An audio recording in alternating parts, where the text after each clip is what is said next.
Hallelujah. परमेश्वर के नाम की महिमा हो, उसके नाम की बड़ाई हो, उसके नाम की स्तुति हो। प्रभु को धन्यवाद देता हूँ सुंदर समय के लिए जो परमेश्वर ने दिया है। और आज के सुंदर समय में आइए हम अपने मनों को तैयार करें, अपने हृदय को तैयार करें परमेश्वर की महिमा के लिए, उसी आराधना के लिए और आज की इस संपूर्ण सेवा के लिए, आराधना के लिए अपने मनों को तैयार करें। आइए अपनी आंखों को बंद करें, हम लोग प्रार्थना में जाएंगे। Thank you Jesus, hallelujah. Thank you Jesus. महान सामर्थ्य परमेश्वर, सर्वशक्तिमान परमेश्वर आपके पास में आते हैं। खुदावंद प्रभु जी, पिता परमेश्वर धन्यवाद देते हैं आज के सुंदर दिन के लिए, सुंदर समय के लिए जो आपने दिया। परमेश्वर पिता धन्यवाद देते हैं। पिता परमेश्वर होने दे प्रभु, हम मिट नहीं गए, तेरी महान करुणा का फल है पिता परमेश्वर। और प्रति भोर को तेरी करुणा हम पर नहीं होती जाती, उसके लिए हम धन्यवाद देते हैं। खुदावंद परमेश्वर, हर एक आपकी भलाइयों के लिए, आपकी दया के लिए हम धन्यवाद देते हैं परमेश्वर पिता होने दे। परमेश्वर प्रभु जी, प्रभु हम पिता परमेश्वर प्रभु जो आराधना, जो स्तुति रूपी बलिदान आपको भेंट रूपी चढ़ाते हैं परमेश्वर पिता होने दे। अपने स्वर में सुन के उस सारी स्तुतियों को, सारी भेंटों को तू ग्रहण कर मेरे परमेश्वर पिता। प्रार्थना करता हूँ परमेश्वर तू दया कर, अनुग्रह कर। खुदावन प्रभु जी, विशेष प्रार्थना करता हूँ आज की आराधना को और आज के वचन को, संपूर्ण आराधना को तेरे हाथों में सौंपता हूँ परमेश्वर पिता। सब बातों में तू सहायता कर, मदद कर, अनुग्रह कर। सारी बीमार सम्मान आपको देते हुए प्रार्थना निधि प्रभु यीशु मसीह नासरी के नाम से मांग लेता हूँ, आमीन आमीन आमीन। हालेलुया। परमेश्वर के नाम की बड़ाई हो, परमेश्वर के नाम की स्तुति हो। मेरे प्रियो, ये समय है, मुश्किलें कितनी भी हो, परमेश्वर के लिए कोई भी काम असंभव नहीं है। और इस मुश्किल समय में, इस आपदा में, इस परिस्थिति में हमें विश्वास रखने की जरूरत है, परमेश्वर पर भरोसा रखने की आवश्यकता है। आइए मेरे साथ में इस गीत को गाएंगे परमेश्वर की महिमा के लिए। Thank you Jesus, hallelujah. मुश्किलें कितनी भी हो, असंभव कुछ भी नहीं, राह कितनी भी हो कठिन, मंजिल एक दिन आएगी। मुश्किलें कितनी भी हो, असंभव कुछ भी नहीं, राह कितनी भी हो कठिन, मंजिल एक दिन आएगी। कारावास या शेरों की मार ना रोक सके प्रभु का कारावास, कारावास या शेरों की मार ना रोक सके प्रभु का हाथ। हुकूमत की साजिशें ना रोक सकी आशिक़ें, हुकूमत की साजिशें ना रोक सकी आशीषें।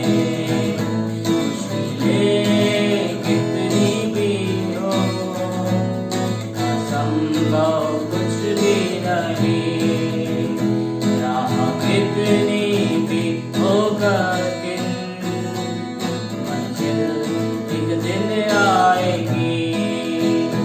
विश्वास से जो बोलोगे, आंखों से वही देखोगे। विश्वास से जो बोलोगे, आंखों से वही देखोगे। विश्वास का हर वचन पूरा होगा, टलेगा न। विश्वास का हर वचन, सीखा हर वचन पूरा होगा, टलेगा नहीं। मुश्किलें कितनी भी हो, असंभव कुछ भी नहीं, राह कितनी भी हो कठिन, मंजिल एक दिन आएगी। मुश्किलें असंभव कुछ भी न, हालेलुया। कितनी भी हो कठिन, मंजिल एक दिन आएगी, मंजिल एक दिन आएगी, मंजिल एक दिन आएगी।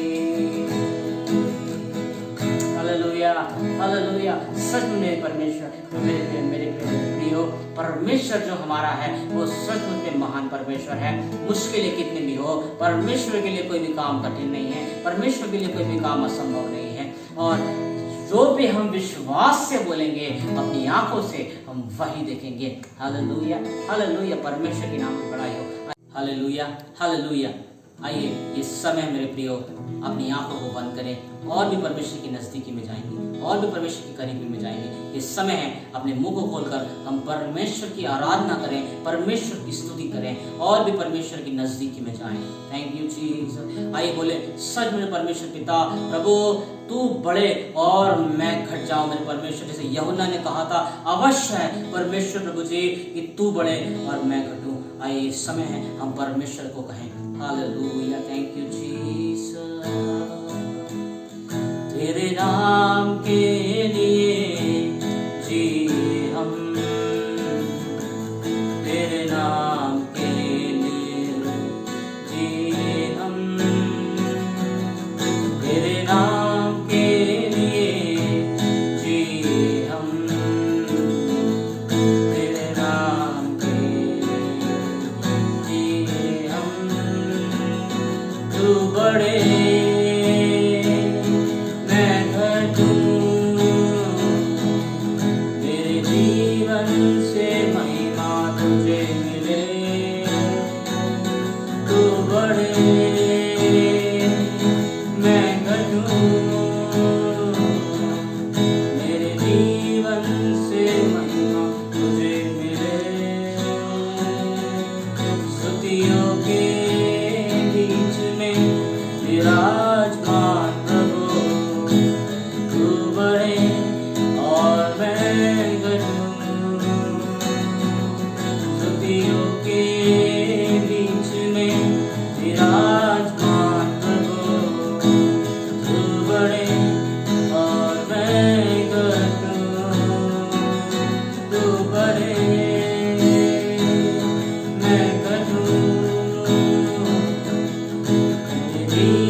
परमेश्वर हमारा भला करने वाला प्रभु, यीशु नाम में है सच्चाई। तू बड़े मैं घटूं,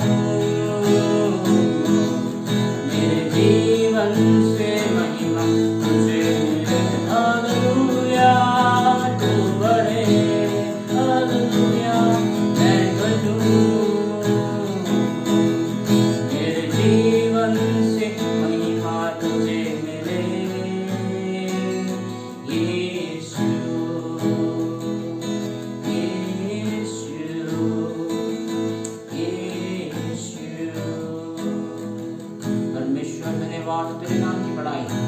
नाम की स्तुति, तेरे नाम की प्रशंसा हो। खुदावंद तुझे हम धन्यवाद देते हैं, सच में तू महान है, सर्वशक्तिमान है, हम धन्यवाद देते हैं। Hallelujah, thank you Jesus. आइए हम प्रार्थना करेंगे। महान दयालु सामर्थी परमेश्वर, हम आपका धन्यवाद करते हैं प्रभु, आपकी प्रशंसा और आपकी तारीफ करते हैं आज के इस मुबारक दिन के लिए प्रभु। आपका वचन बिलाप की 3:22-23-24 कहता है, हम मिटने गए, ये यहोवा की माँ करुणा का फल है, उसकी दया अमर है, प्रतिभोर वो नई होती जाती है, उसकी सच्चाई अमर है। मेरे मन ने कहा, यहोवा मेरा भाग है, मैं उसमें आशा रखूँगा। धन्यवाद करते प्रभु आज के दिन के लिए जो आपने मौका दिया पिता कि हम आपके चरणों में बैठें। सर्वशक्तिमान परमेश्वर पवित्र आत्मा, आपसे हम सहायता मांगते प्रभु, क्योंकि आपके वचनों को समझना केवल आप ही के द्वारा से प्रभु, क्योंकि ये वचन केवल पवित्र आत्मा से लिखे गए प्रभु, और इसको समझने के लिए आप ही की सहायता की आवश्यकता है। धन्यवाद करते प्रभु, और जितने हमारे भाई बहन इस वचनों को सुनते प्रभु, उनके हृदय से बोल और बातचीत कर, और ये वचन उनके हृदयों में फलवंत होने पाए। सबको आशीष दे प्रभु। उद्धार करता प्रभु यीशु मसीह नासरी के नाम से मांगते पिता, अपनी बड़ी दया से सुनकर स्वर्गराज में ग्रहण करें। आमीन आमीन। आइए हम आज वचन में से देखते हैं, और आज जो वचन हम पढ़ने जा रहे हैं वो यशायाह की पुस्तक उसका 64वां अध्याय है, और उसका 7वां वचन को हम देखेंगे, जिसमें इस प्रकार से लिखा है, कोई भी तुझसे प्रार्थना नहीं करता, ना कोई तुझसे सहायता लेने के लिए चौकसी करता है कि तुझसे लिपटा रहे, क्योंकि हमारे अधर्म के कामों के कारण तूने हमसे अपना मुंह छिपा लिया है और हमें हमारी बुराइयों के वश में छोड़ दिया। एक छोटा सा वचन है ये, यहाँ पर कह रहा कोई भी तुझसे प्रार्थना नहीं करता। आज प्रार्थना की बहुत ज़रूरत है, और यहाँ पर लिखा हुआ है कि इंसान जो है वो प्रार्थना नहीं करता, ना कोई तुझसे सहायता लेने के लिए चौकसी करता कि तुझसे लिपटा रहे। आज परमेश्वर का जो प्रति लोगों का जो प्रेम है वो आज देखने नहीं मिलता, और प्रेम है भी तो एक भय के तहत है। जब परेशानी आती तो हम परमेश्वर को याद करते हैं, वो प्रेम नहीं है। और प्रार्थना नहीं करने का रीज़न भी इधर दिया है, क्योंकि हमारे अधर्म के कामों के कारण तूने हमसे अपना मुंह छिपा लिया और हमें बुराइयों के वश में छोड़ दिया। जब परमेश्वर ने मुंह छिपा लिया है, इसका मतलब ये है कि परमेश्वर आपसे प्रसन्न नहीं है, और परमेश्वर ने आपको बुराइयों के वश में छोड़ दिया है। तो जब इंसान के अंदर पाप होता है वो परमेश्वर से रूबरू नहीं हो सकता। जब आदम हव्वा ने पाप किया, रोज़ बात करते थे, पर जिस दिन पाप किया उस दिन वे लोग छुप गए। उनके अंदर प्रभु ने, जब प्रभु का बहुत अजीब लगा उस दिन की क्या बात है, तो उन्होंने एक जवाब दिया कि हम डर गए। तो डर का जो कारण है वो है पाप। जब इंसान के अंदर पाप आता है तो उसके अंदर भय आता है, और जब वो भय आता है तो परमेश्वर का सामना नहीं करता, वो उसका प्रार्थना का जीवन तो लगभग ख़त्म ही हो जाता है। और जब प्रार्थना नहीं है आपके जीवन में तो बाकी बातें जो है वो सिर्फ दुनियावी रह जाती है। और परमेश्वर जब आपसे खुश नहीं रहेगा तो परमेश्वर भी सुनना नहीं चाहता इस वचन के अनुसार। जबकि परमेश्वर की अगर आप पूछें कि प्रभु तेरी इच्छा क्या है, तो यशायाह 1:18 कहता है, आओ हम आपस में वाद विवाद करें। अब तुम्हारे पाप चाहे लाल रंग के हो तो भी वे हिम के समान उजले हो जाएंगे, और चाहे अगर अर्गवानी रंग के हो तो भी वे ऊन के समान श्वेत हो जाएंगे। ये है परमेश्वर की परम धन्य इच्छा है कि आओ हम आपस में वाद विवाद करें। परमेश्वर जब आपसे मिलेगा तो एक बात बहुत ज़बरदस्त इसमें लिखी हुई है कि तुम्हारे पाप चाहे लाल रंग के हों तो भी वे हिम के समान श्वेत उजले हो जाएंगे, और अर्गवानी रंग के भी हों तो ऊन के समान श्वेत हो जाएंगे।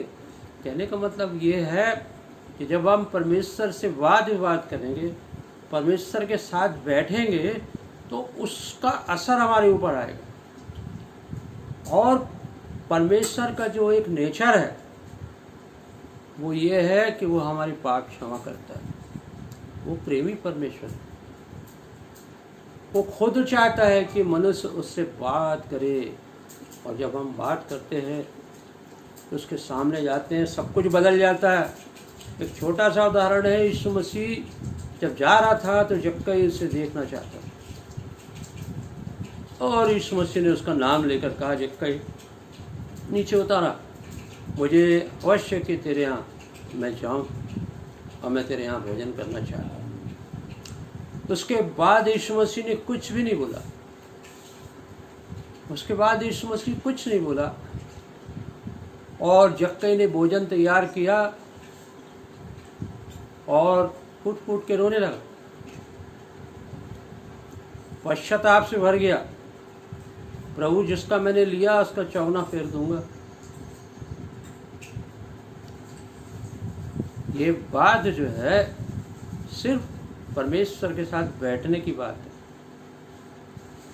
परमेश्वर को उसने निमंत्रित नहीं किया, सिर्फ इच्छा रखा, परमेश्वर के मिलने की इच्छा रखा और जक्कई का जीवन बदल गया। प्रभु ने उस पर दोष नहीं लगाया कि तू पापी है या तू टैक्स लेता है लोगों से। सिर्फ परमेश्वर उसके घर गया और जक्कई का जीवन बदल गया। प्रियो, प्रकाशित वाक्य 3:20 कहता है, देख मैं द्वार में खड़ा हुआ खटखटाता हूँ, जो मेरा शब्द सुनकर द्वार खोलेगा मैं उसके भीतर आकर भोजन करूँगा और वो मेरे साथ। प्रभु आपके विवेक के द्वार पर खटखटाता है और आप उसको इनवाइट करेंगे तो लिखा है मैं उसके भीतर आकर उसके साथ भोजन करूँगा। प्रभु आपसे वाद विवाद करना चाहता है। प्रभु का जो आत्मिक भोजन है वो उसकी संगति से मिलता है। हालेलुया, उसकी संगति से मिलता है। और जैसा 1 कुरिन्थियों 6:17 में लिखा हुआ है, जो प्रभु की संगति में रहता है वो उसके साथ एक आत्मा हो जाता है। बहुत बड़ी बात है। लोग बोलते हैं कि भाई उसकी संगति मत करो, वो बुरा आदमी है, तुम भी उसके समान हो जाओ। परंतु परमेश्वर की यीशु मसीह की जब हम संगति करते हैं तो यीशु मसीह तो हमारे समान नहीं हो जाएगा, परंतु हम उसके समान बदलते हुए चले जाएंगे। रोज रोज जब हम उसकी संगति करेंगे तो अंश अंश करके हम उसके नेचर में, उसके प्रेम में, उसकी पवित्रता में, उसकी समानता में हम बदलते हुए वहाँ पहुँच जाएंगे जहाँ उसने पहली बार हमको बनाया था और जब हम निष्पाप थे। हालेलुया। तो तेरे पाप लाही रंग के क्यों ना हो, अरवानी रंग के क्यों ना हो, वो सब परमेश्वर उसको हिम के समान और ऊन के समान श्वेत कर देगा, पहले के समान कर देगा। तो परमेश्वर की जो संगति है वो बहुत आवश्यक है। परमेश्वर की संगति आपके जीवन को बदल सकती है। वरना बहुत से लोग कोशिश करते हैं कि मेरी ये आदत छूट जाए, मेरा ये स्वभाव, लोग मुझसे कहते हैं छूट जाए। नहीं छूटेगा, नहीं छूटेगा। परंतु जब आप प्रभु यीशु मसीह की संगति करते हैं तो परमेश्वर जो है, प्रभु यीशु मसीह जो है वो आपसे प्यार करता है। प्रभु का जो वचन है, आप वचन पढ़ते हैं, वचन ही परमेश्वर है। जैसा मैं ये पढ़ रहा हूँ ये वचन है। और जो देदारी हुआ वो इसलिए कि इंसान देखना चाहता है। इंसान को परमेश्वर ने इसलिए इस जगत में आया कि वो देखे कि मैं केवल आत्मा नहीं हूँ, मैं वास्तव में शाश्वत हूँ। हालेलुया। वो वचन देदारी इसलिए नहीं हुआ, वचन देदारी इसलिए हुआ कि वो अपनी खुद गवाही दे। वचन देदारी इसलिए हुआ कि वो बता सके कि मैं कैसे प्रेम करता हूँ। वचन इसलिए देदारी हुआ कि वो बलिदान हो आपके लिए। और आज वो हमारे रूप में, फिर वचन के रूप में। यूहन्ना के जो महायाज की प्रार्थना, उनके 17वां अध्याय, उसमें लिखा है, प्रभु अपने वचन से इनको पवित्र रखना, तेरा वचन पवित्र है। प्रभु हमको अनाथ नहीं छोड़ा, वो वचन हमारे पास है। वचन ही परमेश्वर है। लिखा आदि में वचन था, वचन परमेश्वर के साथ था वचन ही परमेश्वर है। तो जब वचन ही परमेश्वर है तो वचन हमको पवित्र करता है। सिर्फ हमको ज़रूरत है उसकी संगति में बैठने के लिए। वचन को पढ़ने की ज़रूरत है, प्रभु से बात करने की ज़रूरत है। आप अपनी परेशानी बताइए उसको, वो आपसे बात करना चाहता है। इंसान आज परेशान है, आज इंसान घर से नहीं निकल रहा। ये वो ज़माना भी था जब लोग घरों को बंद करके रहते थे। ये पहले भी ऐसा था, बहुत मुश्किलों का समय था। ओ परमेश्वर सब कुछ बदल सकता है, उसी के हाथ में सब कुछ है। वो यीशु मसीह अब क्रूस के ऊपर नहीं है, वो यीशु मसीह मृतकों में से जी उठा। वो पतमस टापू में यूहन्ना को उसका सरदूत जो था वो दिखाई दिया, और उसका भव्य रूप देखकर यूहन्ना मूर्छा खाने लगा। उसने कहा, मत डर, देख मैं मर गया था, अब युगानुयुग जीवित हूँ। अधोलोक और मृत्यु की कुंजियाँ मेरे पास। मेरे भाई, जब यीशु मसीह के पास अधोलोक और मृत्यु की कुंजियाँ है तो आप डरते किससे? क्यों परेशान है? यीशु मसीह की संगति करेंगे, उसका आत्मिक घर आप बनते जाएंगे। जीवते पत्थरों का आत्मिक घर अंश अंश करके आप बदलते जाएंगे। और वचन ये कहता है, अधोलोक के फाटक इस पर प्रबल न होंगे, क्योंकि ये जो हमारा शरीर है वो पवित्र आत्मा का मंदिर है। प्रभु यीशु मसीह के हाथ में अधोलोक और मृत्यु की कुंजियाँ है, इसलिए अधोलोक के फाटक इसमें प्रवेश इसलिए नहीं कर पाएंगे क्योंकि हमारे अंदर यीशु मसीह रहता है। हालेलुया। जहाँ यीशु मसीह है वहाँ अधोलोक के फाटक प्रवेश नहीं कर सकते, क्योंकि वो स्वयं जीवन है, क्योंकि वो स्वयं उजाला है। इसलिए जहाँ उजाला है वहाँ अंधेरा नहीं आ सकता। जहाँ जीवन है वहाँ मृत्यु का कोई काम नहीं। जहाँ पवित्र मंदिर है वहाँ अधोलोक की जरूरत नहीं है। प्रभु यीशु मसीह का ये वचन जो कहता है, आओ हम आपस में वाद विवाद करें, आज समय वही है जब हम परमेश्वर को याद करें, परमेश्वर को पुकारें, परमेश्वर की संगति में बैठें। परमेश्वर सुनने वाला परमेश्वर हाँ और आमीन का परमेश्वर।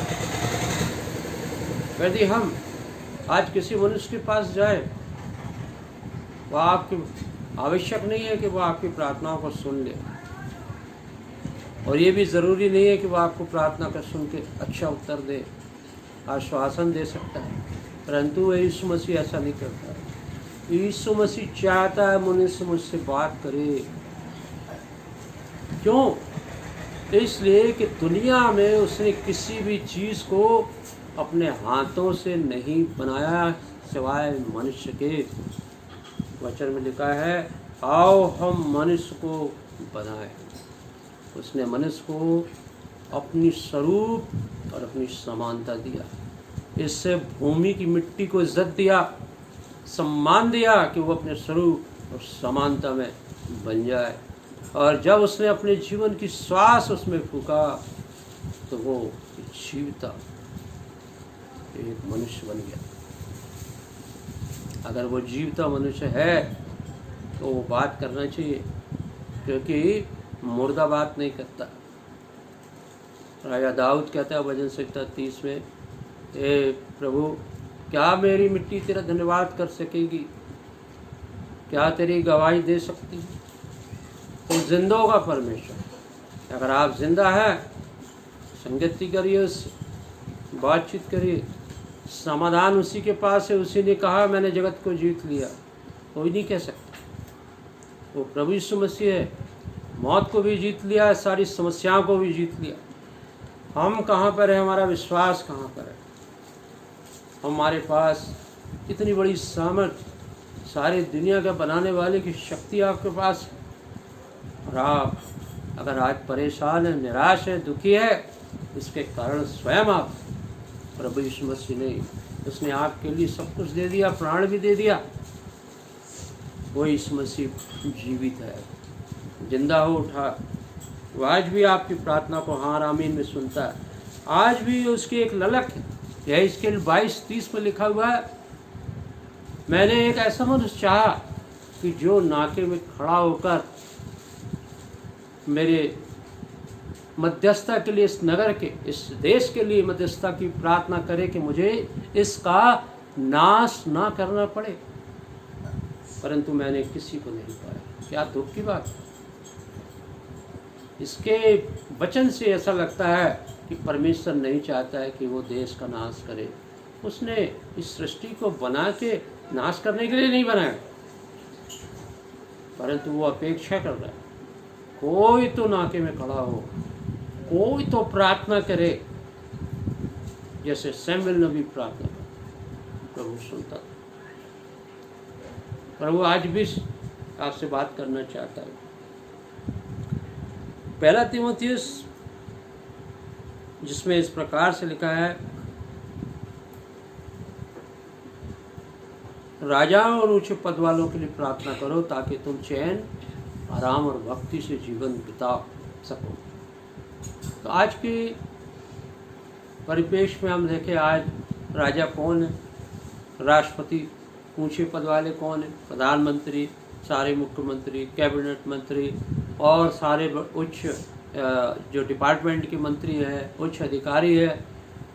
लिखा है साहब, प्रार्थना करो कि तुम चैन और आराम से और भक्ति से जीवन बिता सको। आज परेशान है। क्यों परेशान है? क्योंकि हम प्रार्थना ही नहीं करते, बाइबल को छूते नहीं, पढ़ते नहीं। सब तो लिखा है, अपने देश के लिए प्रार्थना करने के लिए लिखा है, अपने राष्ट्रपति, प्रधानमंत्री के लिए प्रार्थना करने के लिए लिखा है। यिर्मयाह 29:7 में लिखा है, जिस नगर में मैंने तुम्हें बंधुआ करके रखा है उस नगर के लिए प्रार्थना करो कि तुम उसकी कुशलता से तुम भी कुशल के साथ रह सको। जब हमारा नगर ही कुशल नहीं है तो तुम कैसे कुशल रहोगे भाई? क्योंकि उसके लिए प्रभु ने कहा है, उस नगर के लिए प्रार्थना करो। आज हम देख रहे हैं हमारे नगर के क्या हाल है। हमारे नगर में क्या हो रहा है? लोग सुसाइड कर रहे हैं, लड़ाई झगड़ा करते हैं, लूटपाट, चोरियां हो रही है, भ्रष्टाचार, मिलावट। उसके जिम्मेदार हम लोग हैं। ये जिम्मेदारी हमारे पास दी गई है कि हम अपने नगर के लिए प्रार्थना करें, हमारे नगर में शांति हो, कुशलता हो, ताकि हम आज ये जो परेशानियां चल रही है, हम भी तो परेशान हो रहे हैं। नहीं रह पाओगे आप कुशल से, क्योंकि वचन लिखा हुआ है यिर्मयाह 29:7, प्रार्थना करो जहाँ तुम्हें बंधुआ करके रखा। प्रभु ने हमको जबलपुर में बंधुआ करके रखा है, हम जबलपुर के लिए प्रार्थना कर सकते हैं ताकि उसकी कुशलता से तुम भी कुशल से रह सको। अगर जबलपुर में चारों तरफ रास्ते बंद हो गए हैं, पुलिस लगी हुई, तो आप क्या करोगे? कहाँ जाओगे? तो आपने दुआ की होती तो ये परिस्थितियाँ नहीं आती। यहाँ पर हम परमेश्वर यहाँ पर लिखा है, 1 पत्रस 4 अध्याय 7 और 8 में एक प्रकार ये बातें लिखी है। और आज हम देख रहे हैं सब बातों का तुरंत अंत होने वाला है। सब बातों का तुरंत अंत होने वाला है। यीशु मसीह का आगमन बहुत निकट है। यीशु मसीह ने सारा इशारा किया है। आज जो महामारी है, पैंडेमिक है, वो प्रभु ने कहा महामारी आएगी, तुम लड़ाइयों की चर्चा सुनोगे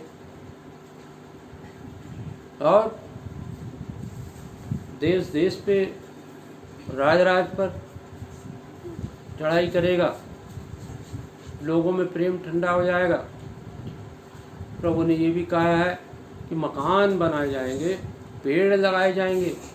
आज हम देख रहे हैं सब बातों को होते, और भूकंप होंगे, बाढ़ आएंगे, तूफान आएंगे, सब हो रहा है। आज इतने भूकंप आ रहे हैं जो कभी नहीं आए, आज इतने तूफान आ रहे हैं जिनके नाम रखे जा रहे हैं तो पहले कभी नहीं हुए। तो ये सब बातें प्रभु के आगमन का पता बता रही है। सब बातों का अंत तुरंत होने वाला है। इसलिए संयमी भी होकर प्रार्थना के लिए सचेत रहो। ये फिर प्रार्थना की ओर परमेश्वर इंगित कर रहा है।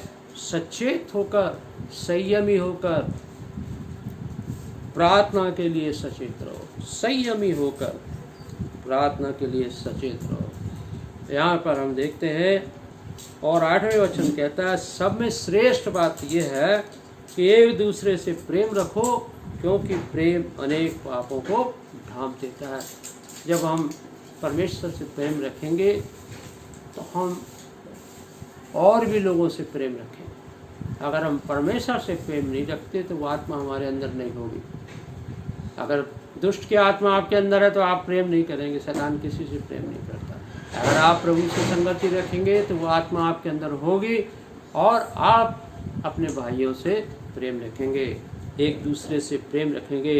अंत में मैं एक वचन के साथ इसको समाप्त करना चाहता हूँ। लूका रचित सुसमाचार 21वां अध्याय और 36 में लिखा हुआ है कि हर समय प्रार्थना करते रहो कि तुम आने वाली इन घटनाओं से बच सको और परमेश्वर के पुत्र के सामने खड़े होने योग्य बन सको। हर समय प्रार्थना करो कि इन आने वाली घटनाओं से बच सको। ये घटनाएं आपके सामने है, ये कोरोना वायरस आपके सामने है, और भी बहुत बुरे समय आने वाला है और भी बहुत बुरा कुछ होगा वचन के अनुसार। तो उसके लिए करना क्या है? कोई तरीका नहीं है, केवल प्रार्थना करना। अपने देश के लिए, अपने नगर के लिए, अपने परिवार के लिए, सब लोगों के लिए हमको केवल प्रार्थना करना है, तो हम इन घटनाओं से बच सकते हैं। और परमेश्वर जब आने वाला है, सबका न्याय होगा, उसके सामने हम तभी खड़े हो सकते हैं, उसके सामने सामना हम तभी कर सकते हैं। हम सारी बातों के लिए परमेश्वर को महिमा देते हैं।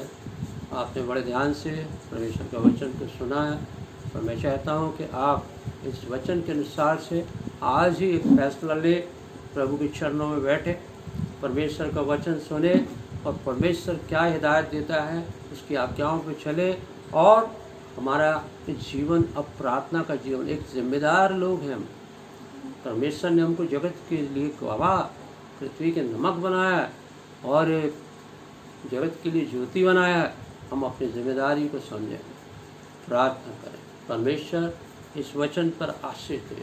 आप सबको परमेश्वर आशीष दे। Praise the Lord. आइए हम प्रार्थना करें।